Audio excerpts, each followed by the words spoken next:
A Hitchhiker's Guide to 42.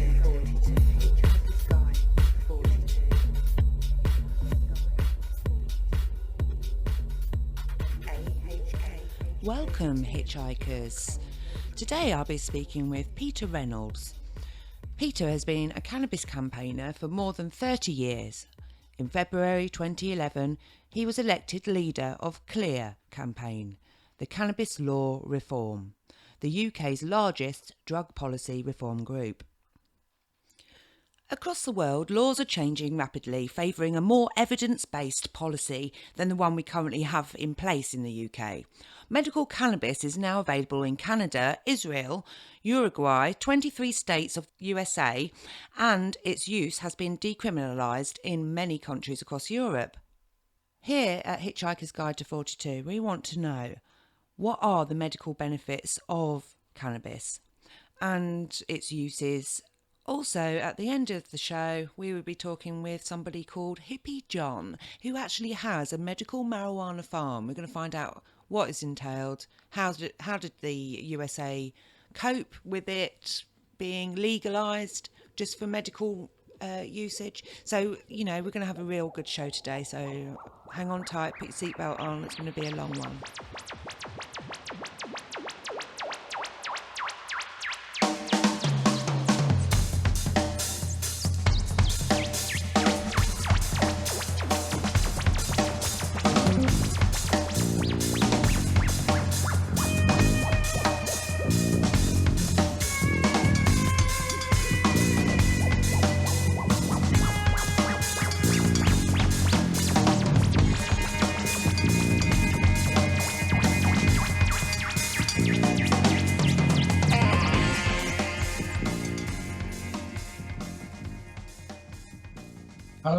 Hello, Peter. Thank you for your time today. That's okay. I'm sorry if I missed you. I just realised I had all my sound switched off. Oh, no. Okay. I was getting a bit worried. I was thinking, there must be a problem because you kept going online and offline on my end. So I've seen you on the internet, some of your videos. I found it really interesting. So I wouldn't mind a bit of information from yourself. Basically, we'll go from the start, which is basically, what is cannabis? Well, cannabis is a plant, a seed-bearing plant, which it's one of the most easily cultivated plants on the planet. It's a very ancient plant.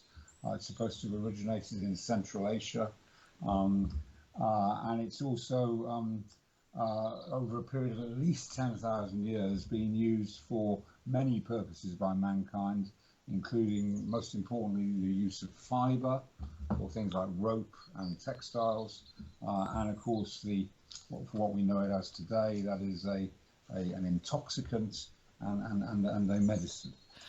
Right, thank you. And so what are the laws on cultivation, production, possession, supply, or any other activities such as import or export in the UK?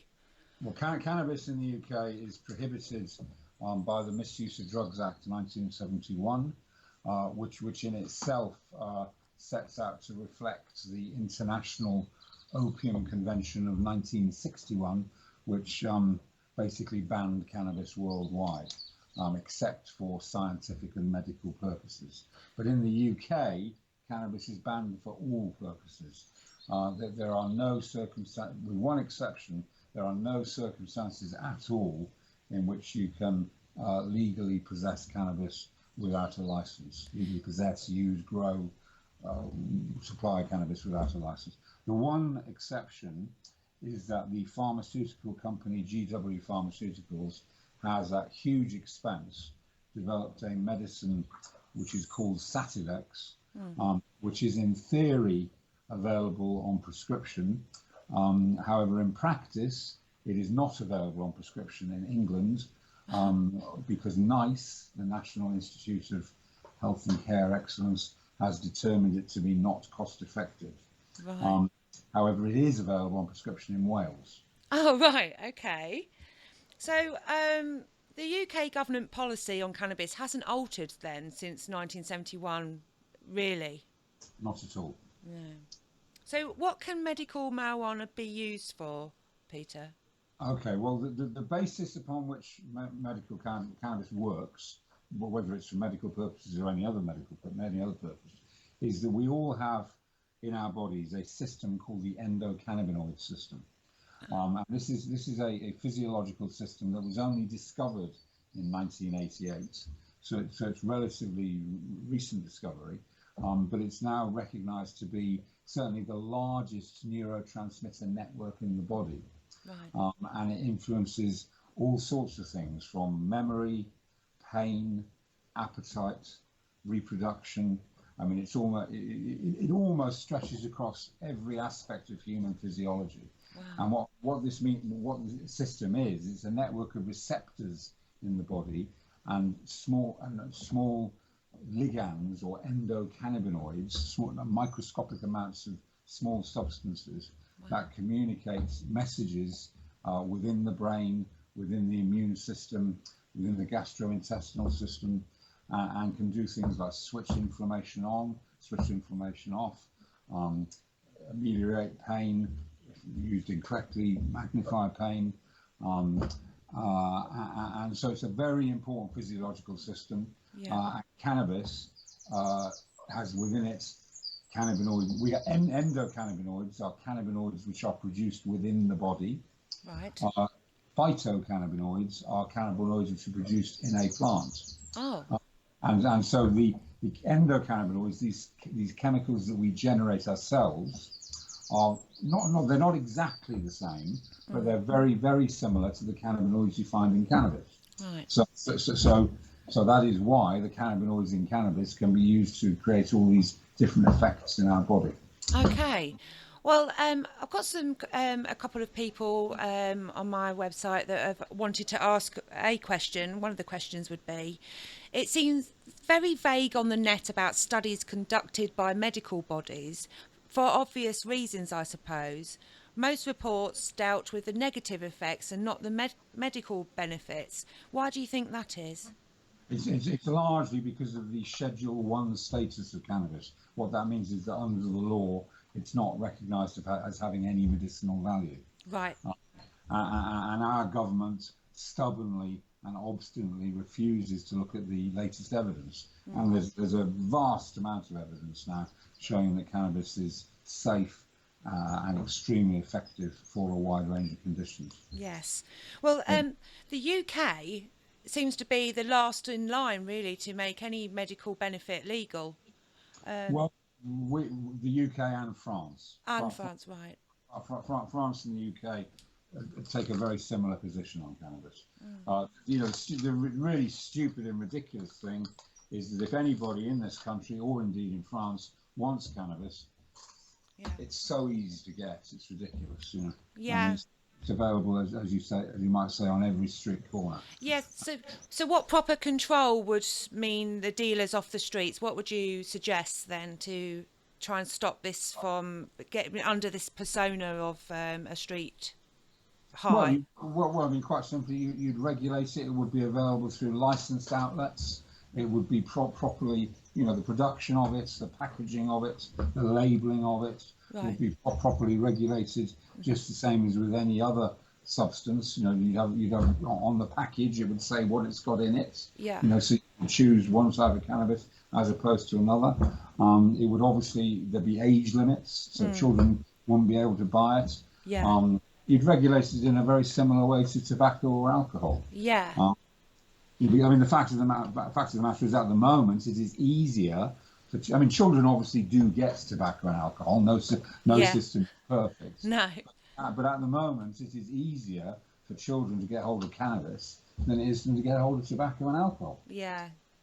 So later on, I've managed to bag myself another interview with a guy who lives in Maine, who has a cannabis farm that he uses for medical reasons for people, and he's called a Caregiver. And it was really interesting to listen to his side of things, because the persona I've been reading up on with people who are not educated enough to understand the medical reasons and medical benefits about marijuana. Yeah. I was interested to see how the people reacted, and it seemed to be that a lot of them accepted the fact that it's used for medical reasons and it helps a lot of people out. Do you think that the UK seems to be stuck in a rut of saying, you know, oh, cannabis is bad and it's the start of all other drugs? If we legalise that, then we legalise everything else. Yeah, I mean, the UK position is untenable. It's ridiculous. I mean, it really is ridiculous. All the arguments have been won, but I mean, I think the main there's two main factors why the UK is stuck in this place. One is the media. Yeah. Politicians are more scared of the reaction they're going to get in the Daily Mail than almost anything else. You know, I mean, sadly, in this country, we don't have a free press. We have a press which is actually owned by about half a dozen extremely wealthy individuals. Yeah, it's a shame. They determine what goes in the newspapers, and sadly, what goes in the newspapers tends to determine the news agenda on the television as well. And you know, at the moment, you know, people politicians rather, are really the servants of the British press. I mean, if the British press only has to kick up a fuss about something, and you know, watch policy change. Yes, absolutely. If the Daily Mail was suddenly to decide that medical cannabis was a good idea, I think the government would suddenly think it was as well. You know. Wow, it's just silly, isn't it? The way it's controlled like that. It's yeah. So I've been doing a little bit of research, and so endocannabinoids you were speaking about. There's a lot of hype and talk about CBD. What is that? Okay, well, cannabis contains something like 400 to 500 different compounds, which includes about between 80 to 100 cannabinoids, substances called flavonoids, substances called terpenes, and various other substances.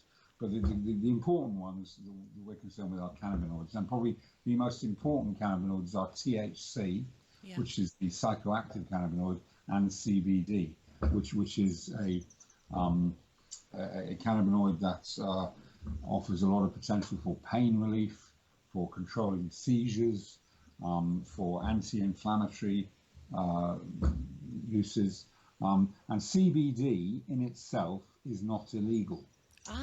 It's not a controlled drug, and there's a form of cannabis which is called industrial hemp, which is cannabis with a very, very low THC content, which you can get a license to grow. Now, when I say you can get a license to grow, farmers get a license to grow it, and they grow it and they use it principally for the fibre and also for the seeds, because you can buy hemp seeds, as they would call them, or indeed you can buy hemp seed oil. You can buy it in all the major supermarkets. But industrial hemp, although it contains less than 0.2% THC, contains quite high levels of CBD. So it is possible to get some of the medical benefits of cannabis from CBD or from oil derived from industrial hemp, which is legal. Right. So when you hear people talk about these CBD products, in fact, a more accurate way to describe them would be that they're low THC cannabis, because they contain all the other ingredients that are contained in all forms of cannabis, but they're just very low on THC. But as I said, they are popularly called CBD products. So they are a legal form of cannabis. Okay. Many people find them extremely valuable. They're not as effective as full spectrum cannabis, which contains a decent amount of THC, but they are a legal alternative. Okay. So pure cannabis, I'll see that on the Clear medical website. What is this pure cannabis? Is it, am I to presume that the cannabis to be legalised would be put in pill form or as an ointment, or what would you say? Well, I'm not quite sure what you mean by pure cannabis, but Um, Cannabis obviously comes in a number of different forms. I mean, in its most basic form, it's the flower of the cannabis plant, Right. and the flower contains glands which are called trichomes, microscopic little things, and these are the factory, if you like, in which the plant manufactures the cannabinoids. Okay. Now, so the raw cannabis is essentially the dried flower of the cannabis plant, but there are other forms of cannabis, notably hash or hashish, which is made by sieving the dried flowers, Right. so that the trichomes in which all the cannabinoids are contained fall off the flowers, fall through a sieve, and are then compressed into blocks of a hard substance known as hash or Right. hashish. If we get to the stage when we get to the stage, I should say, when Yeah, cannabis when. is legalized, then I would imagine that all forms of cannabis would be available, in different types of packaging and things. For medical use, cannabis would either be available as an oil, which could be taken under the tongue for absorption through the mucous membranes in the mouth, or probably the most effective way of using cannabis is vaporizing. Right. Because vaporizing avoids all the harmful effects of smoking, but it still gives you the great benefit of smoking. And the great benefit of smoking cannabis or vaporizing cannabis is what we call self-titration. Now, titrating a drug is getting it to the required level in the bloodstream. Right. When you take a drug by swallowing a pill, until such time as that pill has passed through your gastrointestinal system and through your liver, it's only after that it gets into the bloodstream. And in that process, you can lose an awful lot of it. It gets changed into different substances by the body, by the gastrointestinal system. Whereas vaporizing, the drug gets into your bloodstream incredibly quickly through the lungs. Ah. And so when you vaporize cannabis, you know almost instantly when you've had enough. Right. Brilliant. Because you can feel the effect of it. Yeah. Whereas as I say, if you eat it, then you have to wait usually at least an hour to feel the effect of it, and therefore to know whether you've had enough or indeed too much. Yeah, for it to digest. Exactly. So there are great benefits to vaporizing in exactly the same way as asthma medicines are delivered by inhaler. I hear. Yeah, I'm with you. And it's the same thing. If you had to take your asthma medicine by taking a pill, you wouldn't get the instant relief that people get from an inhaler, and you'd have to wait, an hour or more to find out whether you've taken enough or too much. Yeah. So vaporizing is the ideal way to consume cannabis. Right. Not just for medical reasons either, for any reason. Yes.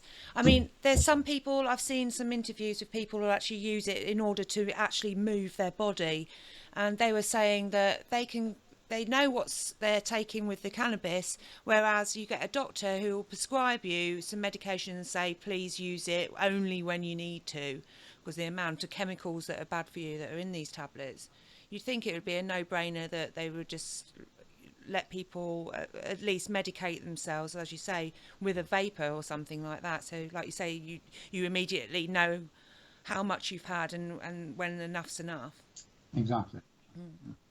So you've got the Clear Medicinal Users panel on your site.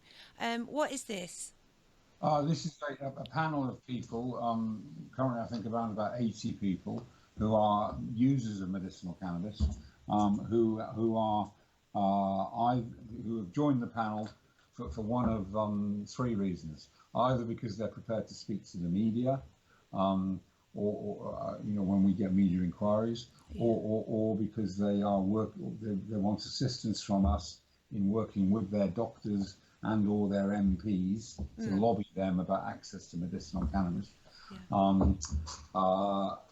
Two reasons, sorry, not three reasons. Okay. So they are medicinal users who basically either want support from us in talking to their doctors or MPs, or they're prepared to work with us in the media. Oh wow, that's good to know.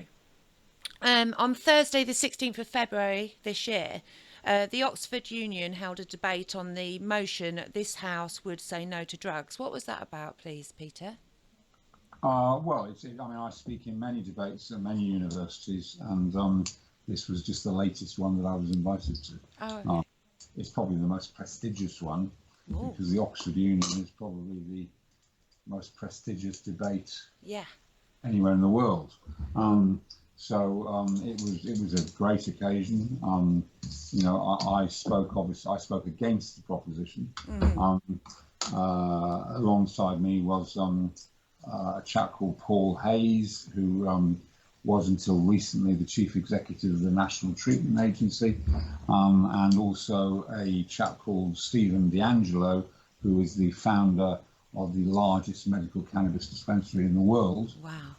In San Francisco. He flew over from San Francisco to participate. Awesome. And against us was speaking a Patricia Allen, who is an assistant commissioner of the Metropolitan Police, a chap called Sean Atwood, who was a ecstasy dealer, got involved with the mafia in the States and ended up serving an awful lot of time in prison. Blimey. So, there was an interesting mix of people, and we won the debate, I'm pleased to say. Oh, fantastic, Peter. That's great news. I really do thank you for everything that you do for this, for the whole community of people who rely on cannabis as a medicinal use. It's really refreshing to actually have you as well speak with me today, because I could not get anybody to talk to me today about cannabis usage and medicinal usage in the UK. As you can imagine, even the MPs didn't want to have a chat about it. Yeah. That's fine. That's my pleasure. What can we expect from you for the coming future? Have you got any debates coming up that anybody can keep a lookout for? I haven't got any particular debates booked at the moment. Yes, I have. I'm speaking at the University of the Third Age in Dorchester on the 1st of May, I think it is. Right. But I mean, I typically do things like this. I don't know, I must do at least probably half a dozen debates every year. I'm on the radio pretty frequently. Okay. And I occasionally get interviewed on the TV. Not recently. We were making a lot more progress in the campaign with the coalition government. But when the Tory government came in, I'm afraid that they are much more difficult to deal with. And whereas we were meeting lots of government ministers and things back in 2014 and the early days of 2015, right. That's all come to an end now, because the Conservative Party doesn't want to talk. Right, okay, they've got their big feet out then, have they? Thank you, Peter. Really great talking to you. Thank you. Cheers now. Bye. Bye. Okay then, hitchhikers, we've got Hippie John in the central coast of Maine in the USA, about 4 hours north of Boston. He has a legal medical marijuana farm. Welcome, John. Nice to speak to you. Thank you, Leah. Thank you for having me, and welcome, hitchhiker audience. Thank you. Now, we need to know how it's happened. How has it been legalized over where you are? Here in the state of Maine, we have one of the oldest programs in the country, and our program goes back to 1995. And in 1995, the voters of our state put forward a referendum, a ballot initiative, legalizing medical marijuana in the state. And that passed in that initial election. And over the course of another year or so, they developed regulations and such to implement that program of medical marijuana. And over the years, the regulations have been tuned up and modified and what have you, such that today, the way the medical marijuana program exists here today within the state of Maine, and I should stop right here too and say that these laws and the procedures and the protocol that I'm describing, this is only here within the state of Maine. This doesn't exist. I mean, this program would probably be completely different in any other state you went into. Are there many But other states, though, John, that have legalized marijuana? I think last count, there's 26 states that have medical programs of some sort right Wow. now. So Okay. basically half the country. But here in Maine, the way it's set up is that there's three avenues of supply.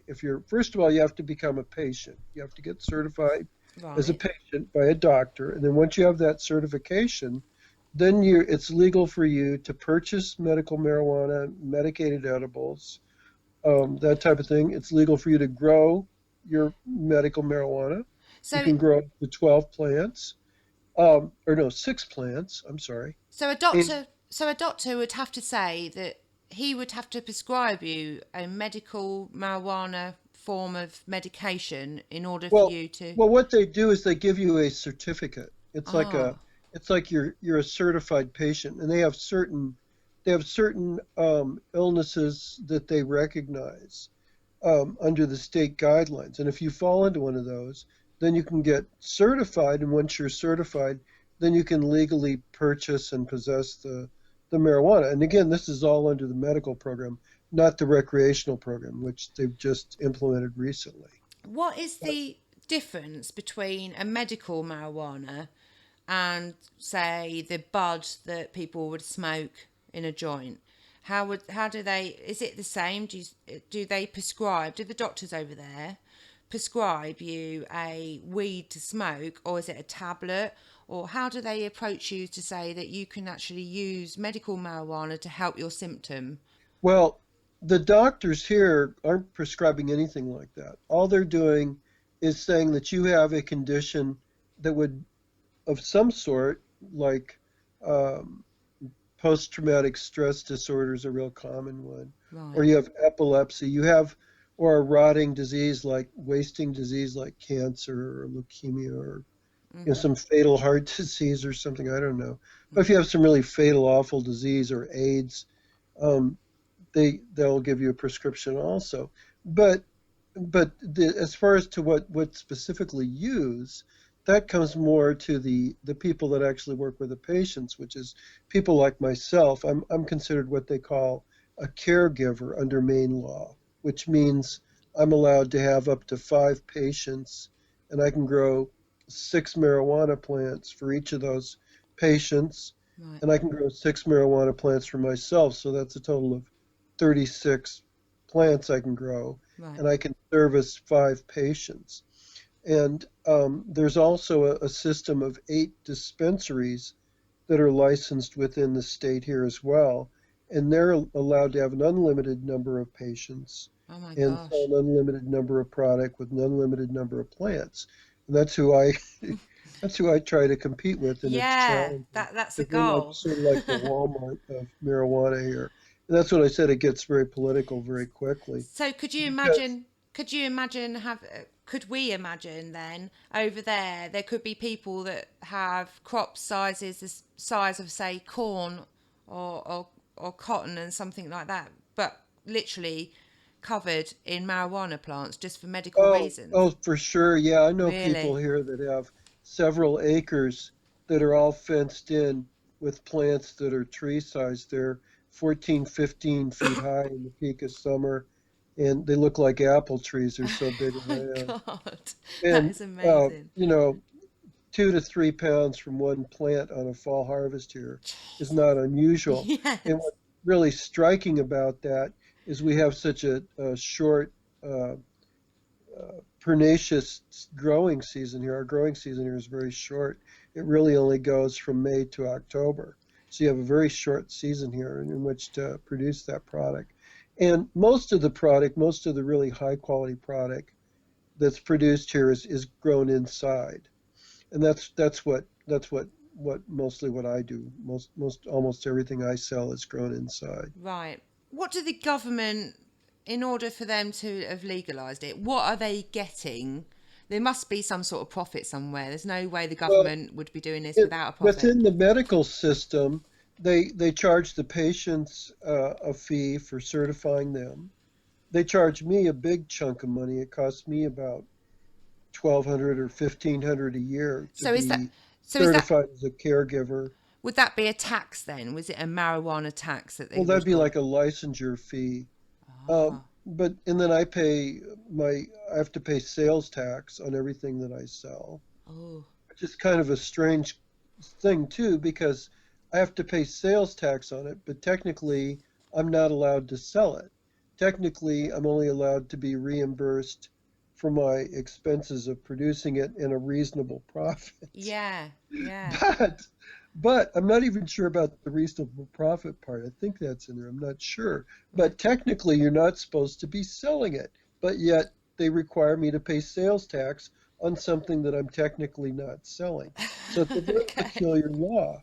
And and what's really terrible about it is that because it's still illegal under the federal law, that when I go to file my income tax, which is coming up very quickly, I hate to say it, when I go to file my income tax, I cannot deduct a single operating expense.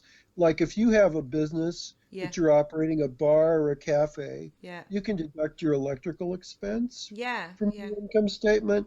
You can deduct the cost of goods sold. You can deduct your cleaning supplies, Claim it the back like a, labor you pay to your bar staff, your waiters, the cleanup crew, yeah, everything, right? yeah, like a tax Well, return, in you my know, yeah. business, because Mm. it's illegal under federal law, I cannot deduct one single thing. Heck, So that's whatever hard. my sales are for the year, that's what the government says my income was.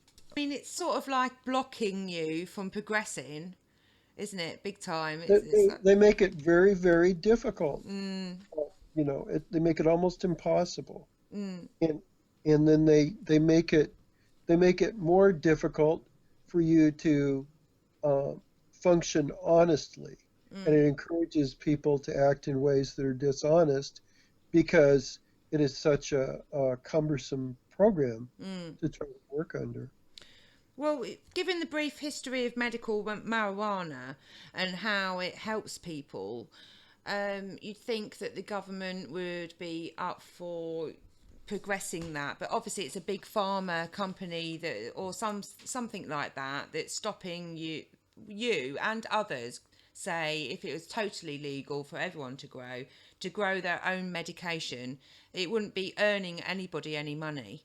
Here within the state of Maine, we just recently passed a recreational law, which is legalizing marijuana consumption by anyone over 21 for recreational.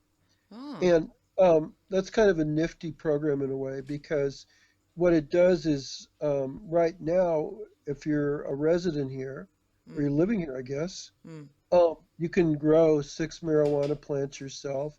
You can possess 2.5 ounces of marijuana legally, mm, and it's completely legal to give it away to anybody.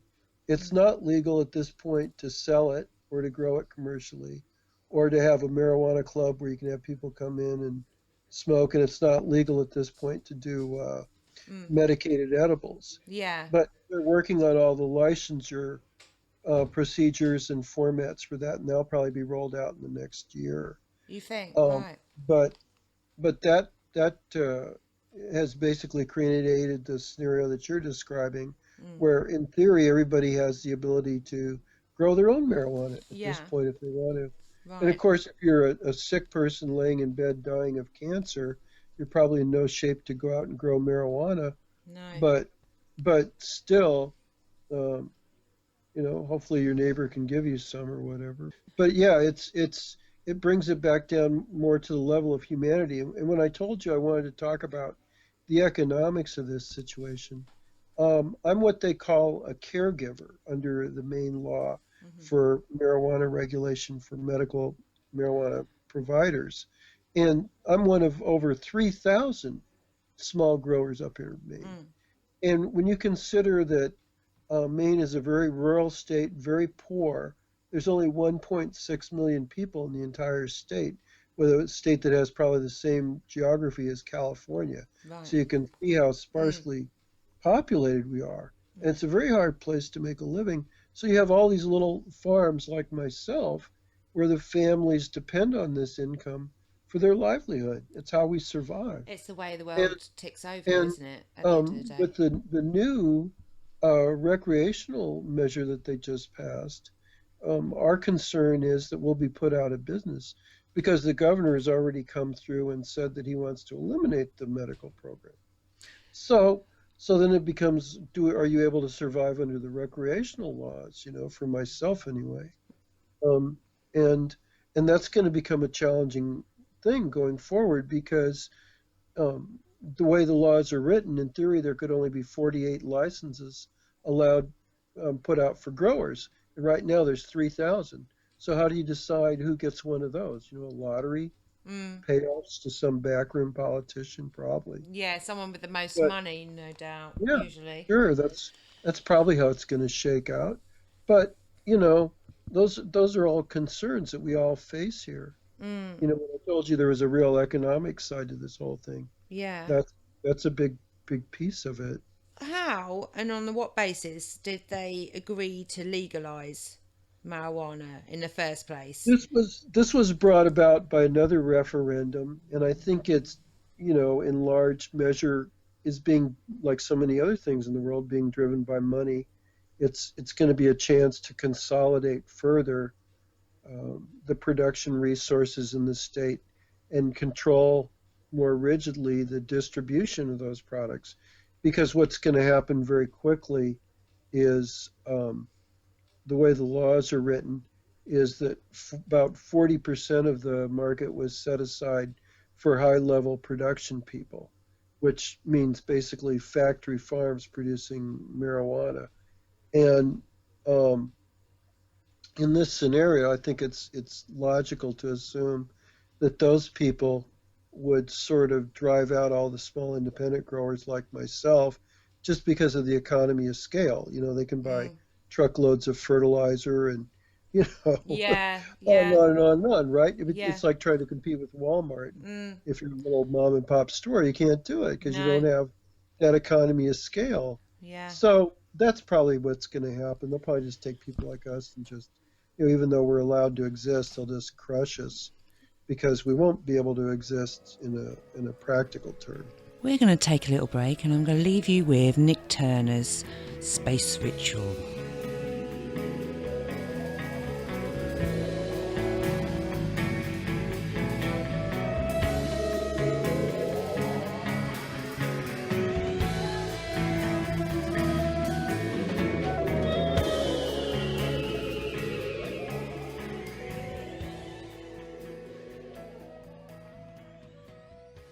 So when they did legalise it then, I can imagine, and I'm sure other listeners can as well, that everyone was running out to go and buy their growing machines and things like that. Tell the listeners how it really is.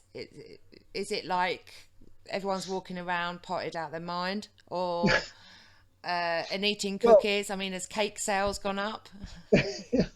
you know, it's a real interesting scene, Leah, because to me that's one of the most fascinating parts of the entire culture, is that because marijuana has been legalized and accepted here in Maine under the guise of medical marijuana anyway, for such a long period of time, you know, over 10 years, um, there's a real acceptance and an understanding of it throughout the community that is really interesting. Like when I first moved up here, I went into a little gas station here to fill up my car with petrol, I guess, as you say over there. Yeah. And I went into the store to get some snacks and a cup of coffee, and there's this ancient lady working at the register there. I mean, she had to be like 85, and I Oh, guess I found out later that she just worked like one day a week there, and she had worked in that store like 50 years or something, and just came keeping in her one day a week sanity. to keep Yeah. her hand in the drawer, right? You know, keep her just have something to do in her life. And so I was talking to her, and this is this 85-year-old woman in a little gas station in the middle of nowhere in Maine, probably 8 miles from my house or something like that. And I'm talking to her, and she asked where I live, and I said, I live in Albion. And she says, oh, she says, you're that guy that's growing marijuana over there, aren't you? So it's like they all they So all they all know that I grow weed here, and they're cool with it. They're word supportive of travels fast. it. Yeah, but but the thing is, they understand the economics of it. They appreciate the fact that I'm not a gangster, I'm not a hoodlum. Mm, I'm giving back to the community.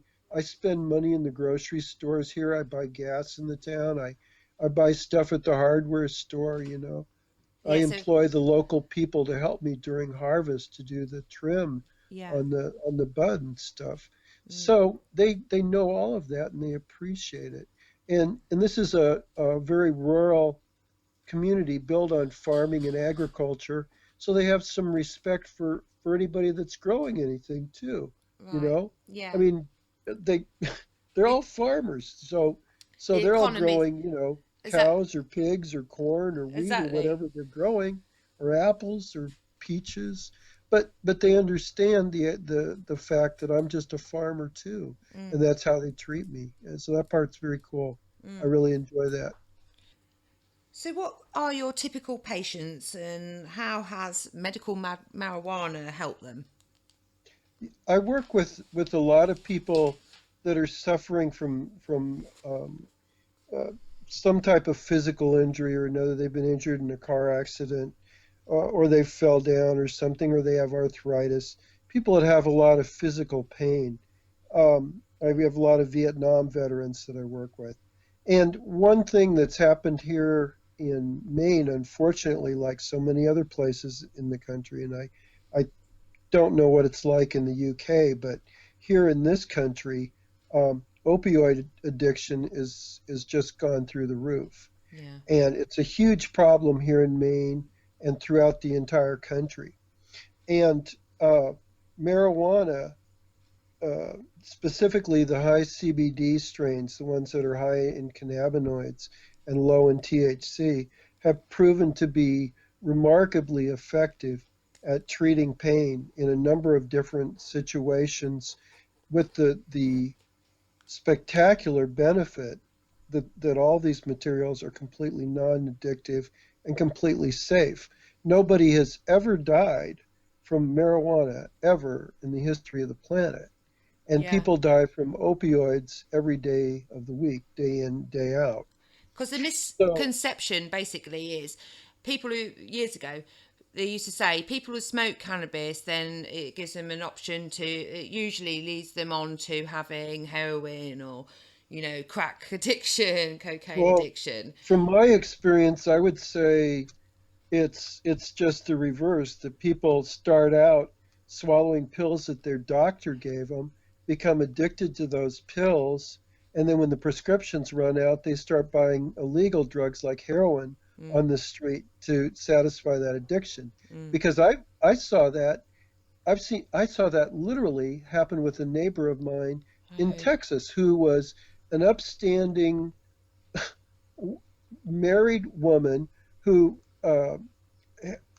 suffered a traumatic injury and was in the hospital for a couple of days. And they sent her home with all these oxycodons or whatever the hell they are, the painkillers that they yeah. give them. Mm, And she became addicted to the damn things and was addicted to them for 2 years. Took her 2 years to get off the damn things. mm, And and that happens day in, day out in our country because they overprescribe these painkillers so much. And there's such a huge industry that produces these mm, poisons. But the like I said, I would make a good argument that people come to marijuana in the reverse way, that they start eating pills in their cabinet that their doctor gave them, mm, get addicted to those, and then in an effort to try to get free of those poisons, they discover marijuana and the benefits of marijuana. mm, And the other thing that's interesting about marijuana as far as pain relief goes too is that um, there's a multitude, there's hundreds of different chemical compounds within the marijuana, and when you're taking that into your body, you're not just getting one compound into your body. It's not like you're just going to the store and getting whatever one compound, say like that oxycodone or Yeah, whatever the hell yeah. it is. You're not just getting that one chemical that's in that oxycodone or the one chemical that's in morphine or any of those painkillers. You're getting 100 different chemicals that are all working synergistically with you to help you and to heal you. And there's so many healing properties about marijuana that I think people haven't even scratched the surface with the healing capabilities that are really there. No. There's also wonderful antibacterial properties. It acts as an antibiotic in your body. Wow. It connects the synapses of your brain. That people think that marijuana makes you stupid, and in fact, just the reverse is true. It actually will enhance and increase the synapses in your brain. Wow. And Fantastic. there's been some instances where they've used marijuana successfully with autistic children to treat them with very good results. And I'm not quite sure the mechanism, but I believe it has to do with being able to restore focus, much like maybe treating somebody who has ADD, like something just kind of slow them down, help them get a little more focused, maybe. Yeah. The another area of treatment where medical marijuana is absolutely superior is in people with seizure disorders. There's all kinds of videos and documentation on the internet you can look at where little kids and adults suffer from terrible seizure disorders, epilepsy and such, and very severe neurological issues. Yeah, And Parkinson's. there is no drug in the world anywhere that works as well as marijuana does, just regular plain marijuana at controlling seizure disorders. The effects are immediate and profound, and I have no doubt but what in 50 years from now or 20 years from now even, that people will look back on all of the wondrous properties of marijuana and all the cures that have come about, curing cancer and all types of things, because it really has incredible curative powers. Next, I would like to ask you CBD and THC. Let's talk about that. What is that? What is Sure. CBD? Basically, uh, all marijuana that you'll encounter in the world is going to be made up of a couple different compounds, primarily CBD, which is cannabinoids, and THC was tetrahydrocannabinol, which and the way that those two primary compounds shake down is that the CBDs tend to be um, very potent for pain relief, and those are the materials in your body that will cause you to have like couch lock. Right, yeah. You ever smoke something and you can't get up off the couch? But the CBDs are the materials in the marijuana that would cause that because they're heavy duty pain relievers. And like I say, if you're looking for heavy duty pain relief, then you want to try to look to a compound that's high in CBD and low in THC. But the two work synergistically together, and if you remove one completely from the other, they don't ever seem to work as well. And that's been well documented too. But you can alternate the percentages on them and get very different results. And for example, like when you go into a high THC compound, marijuana has a very high THC compound and a low CBD compound, then in those materials, what you'll discover is that the marijuana tends to be much more psychoactive, and that's what we call, where you're feeling more stoned or more high, more cerebral. The experience is more cerebral. That might be something that you'd want to use, for example, if you were depressed. Maybe you'd want to try something like that because it's going to have more of a focus on your brain and stimulating those areas of your brain and creating new synapses and charging all the circuitry and stuff up there and kind of resetting things maybe. Okay. So there's all different combinations of these two. There's sativa plants that are very high in THC, maybe even 70, 80%. or maybe even higher, maybe even 85%, and Blimey. only 5% CBD. But there's some really famous strains out there that have been developed over the years by people in California and Colorado that are very low in THC. And just common hemp, I was going to tell you that Mm. just common hemp that grows naturally, that was produced commercially, like here in the United States to make rope and stuff, and I'm sure it was grown commercially throughout Europe too. Mm. That material, it has very low THC, less than 0.5% or 3%, something like that, but it's very high in CBD. So so that's an example of a plant where you'd have almost 95 or 96% CBD chemicals occurring in the plant and almost no THC. Right. So how are CBD and THC extracted? How do they make it into one or the other? Is it like a big science project or what? Sure. Um, there's laboratories where well you can do it a couple ways. You can go at it a couple ways. You can start out with a plant that's already high in CBD or high in THC and have that processed into some form of concentrate, Mm. um, and that will reflect the properties of that plant. And then there's chemical ways that they isolate the THC and the CBD also, but I don't get involved with any of that or really have any knowledge in that area. But I can talk to you about how the plant material is processed and what what you can end up with there and what I do with that. Yeah, I mean, I've seen, and I'm sure many other have, lots of dab stars, they call themselves, and they've got like Right, this liquid that looks a little bit like honey, and it sort of looks like, a lollipop or what have you, and they're dropping it in their contraption and they're smoking that. right. What is that That, stuff? yeah, that's what they call dabs or concentrate or shatter, and that's very gained a lot of popularity here. A lot of people are smoking or vaporizing that or dabbing, they call it, and consuming that stuff directly. My feeling about that um, is probably a little different than most people. I'm sort of old school, and the way I see it is if I've gone to all the trouble of growing really clean organic Yeah. marijuana and taking really good care to flush it properly to get out all the salts and the chemicals and not using any foreign pesticides or weed killers or anything that are harmful to people.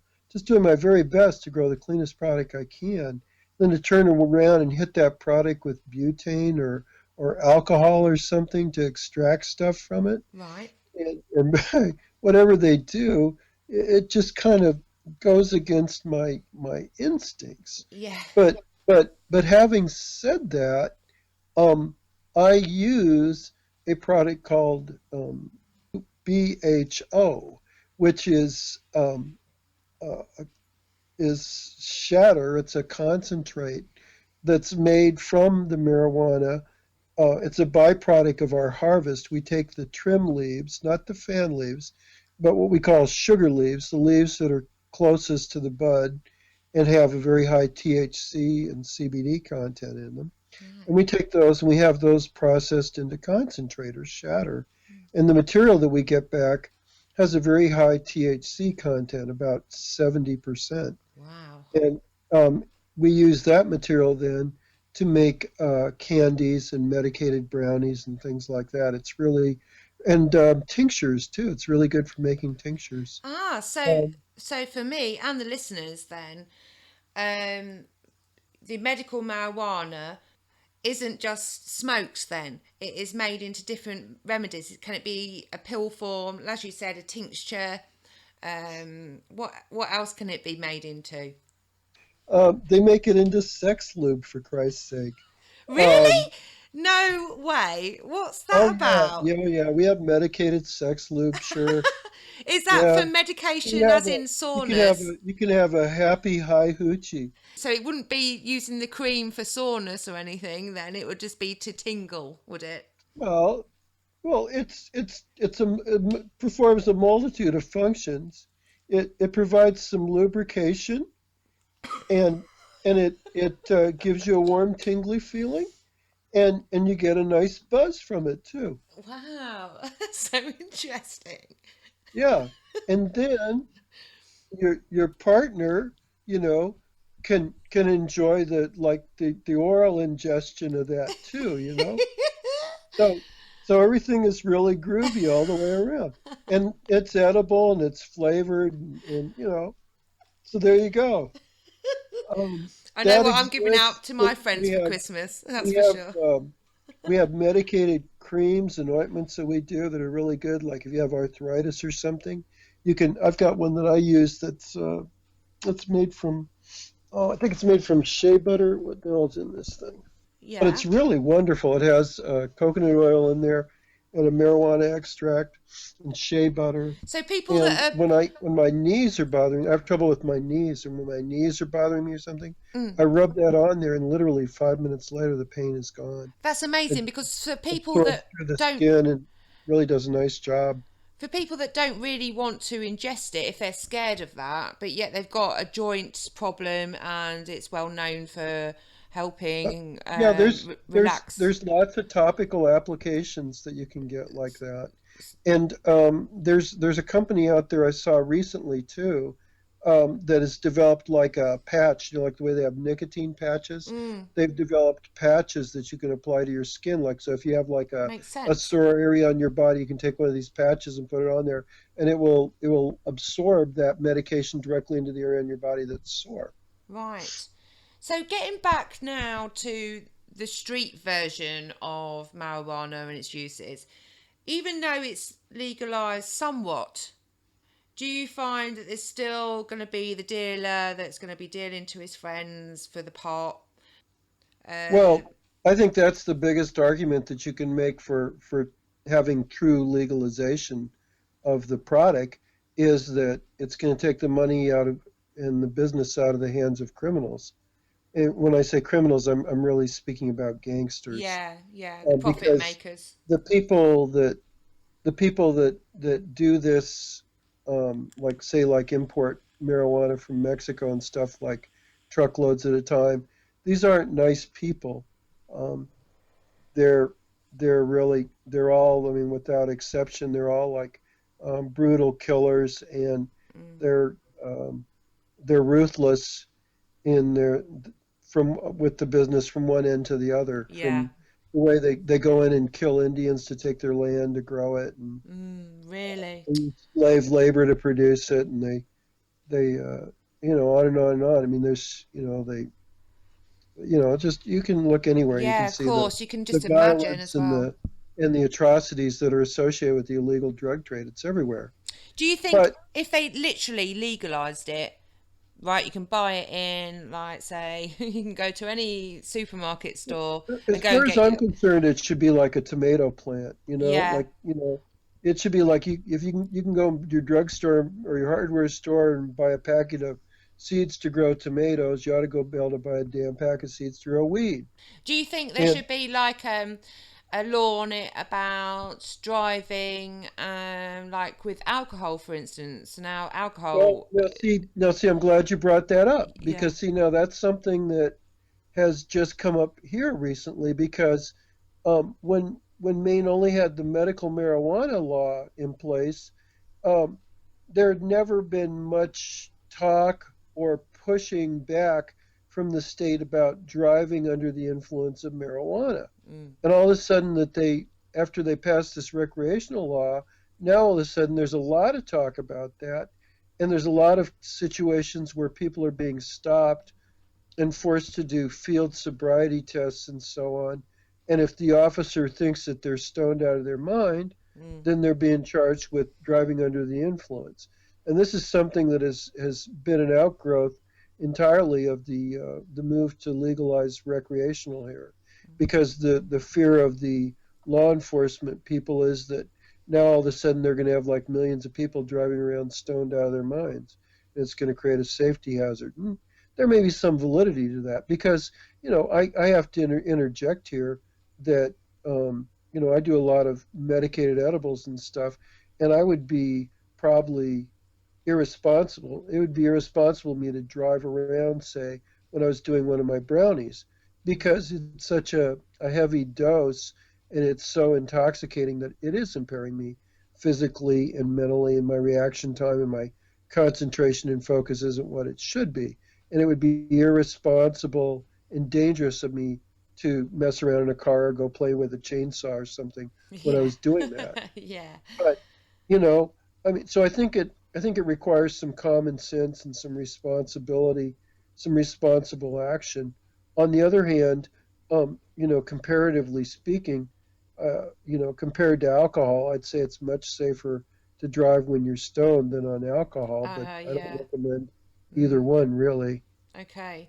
So, would you agree then if they brought in some kind of regulation of dosage, and how would they be able to dose it up? Say, if it was an edible, how much? How do they know how much THC or Well, that's another CB? area of contention within the state too, because the state right now is kind of pushing back against allowing medicated edibles because they see that as partially the reason you're talking about, as kind of creating problems out there with people getting too messed up on these things and jumping behind the wheel of their car and getting in trouble, Mm, or kids getting a hold of them, stuff like that. mm, But um, but but that's been going on in the medical community here again for 10 years. uh, There's been edibles out there, and the problems that have arisen from it are really, non-existent. I mean, I can't really even think of any come up, any situations. no, I mean you're always going to get the naughty guy or naughty girl who's going to go out, or the teen who's going to go out and take too much or have a load of beers and not and forget how much they've had. You're always going to get that with anything Right. anyway. I have no doubt that legalization is going to only spread and grow over the next, few years. It's popping up everywhere, and I think it's an inevitable process, really, because of the money involved. If you look at Colorado last year alone brought in over $50 million in tax revenue from the sales of recreational marijuana, and that's a huge amount of money, and that's enough money to get the attention and um, the respect of politicians here in this country. So I think that's going to be the real factor that's really going to finally bring everything to a front. And if you look at the polls here, 80% of the people in the country want marijuana legalized and a complete abolition of all the laws against it and all. And it's done so much damage here to Mm, society to try to enforce the drug laws.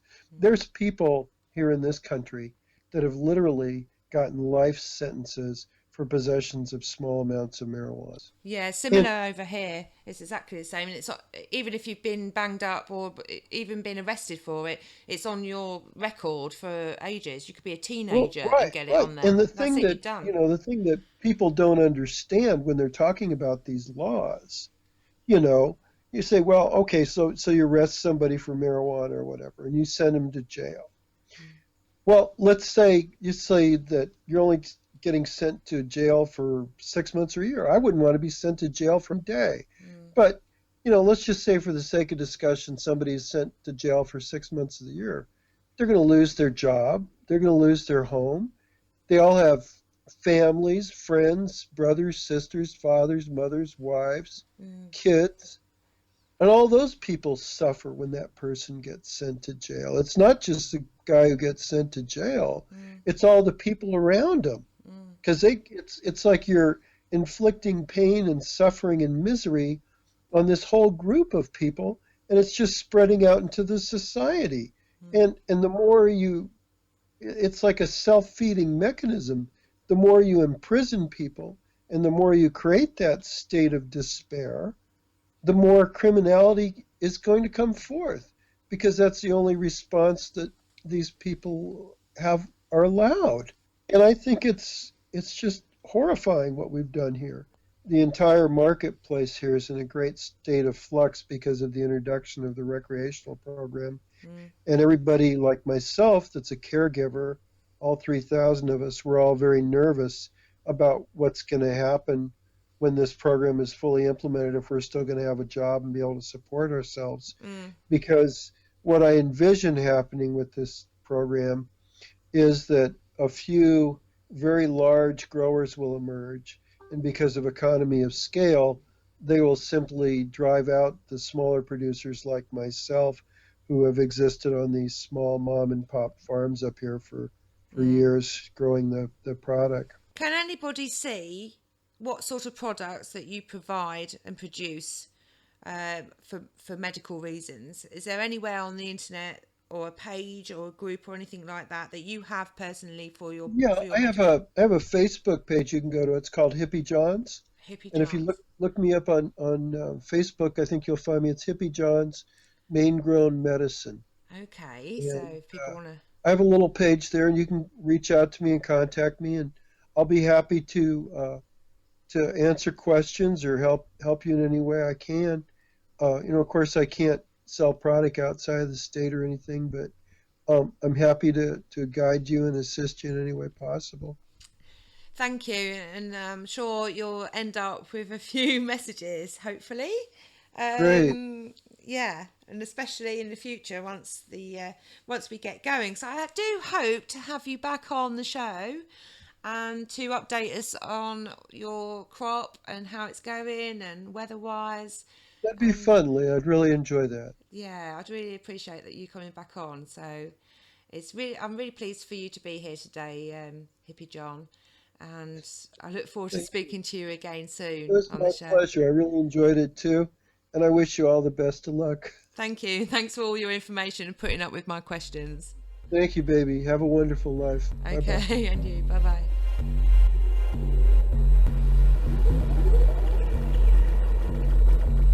You're listening to A Hitchhiker's Guide to 42.